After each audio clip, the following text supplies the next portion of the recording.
Hi, I'm Rose Dunn. I hope you enjoy this brief introduction to a selected aspect of HCCs. So what are HCCs? They are the medical conditions that have been identified by those that most predictably affect the health status and healthcare costs of any individual patient.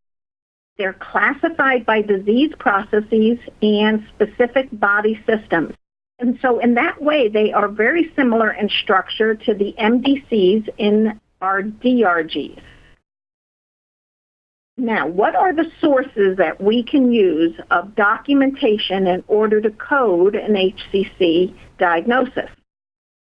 Well, there are inpatient and outpatient documentation sources.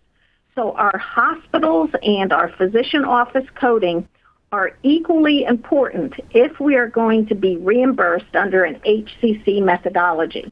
So the sources from the hospital are, regardless of hospital type, the hospital encounters, the hospital inpatient services, the hospital outpatient services, the hospital ED and ambulatory surgery hospital-based services, and of course our physician offices. So the question is, what's missing? Well, what's missing is what's over on the right-hand side of your screen. Freestanding ambulatory surgery centers are not part of this activity. Documentation in a skilled nursing facility cannot be used. Now, that makes no sense to me because where are most of our chronic conditions? They're in the patients that are in the skilled nursing facility. So I scratch my head on that one.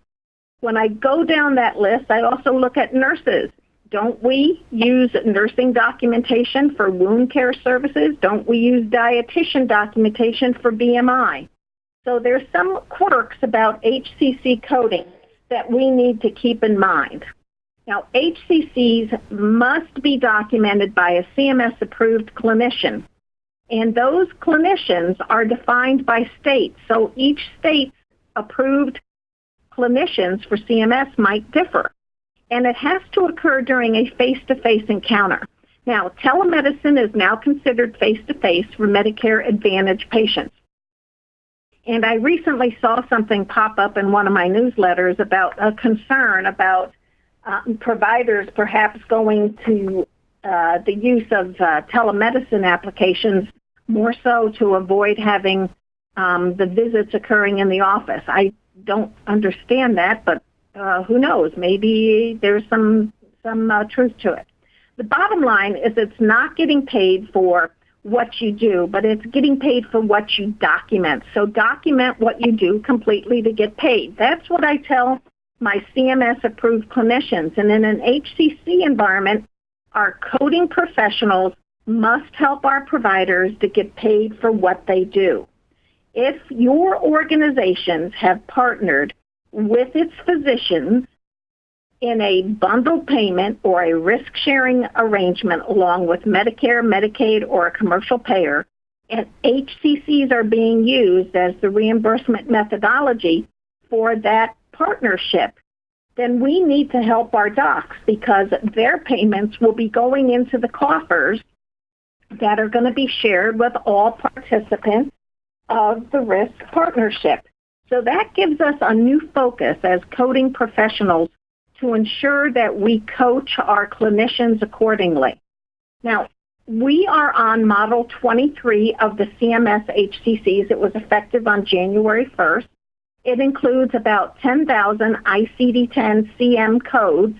That's an increase over Model 22, and it also includes those 83 payment HCCs, which is also an increase over Model 22. But you're all saying there's 71, almost 72,000 diagnosis codes. That's right. 1/7 of them are considered applicable to HCCs. Remember that comment about selective and significant conditions. And HCCs doesn't give a hoot about PCS codes. So it's a bit of a change in mindset for those of us that are coding in the ICD-10 world and recognizing that only 1/7 of those CM diagnoses are going to be applied, and that's because of the specificity. There's a definition for clinical specificity, and it involves having a diagnosis fully documented in the source medical record, and again, that's inpatient, outpatient, hospital, or physician office, instead of routinely defaulting to a general term. Think about those favorites that your physicians have, or an unspecified diagnosis. And if we look at the little list at the bottom of the slide here, you see chronic kidney disease, hepatitis, anemia, congestive heart failure, diabetes, and pneumonia.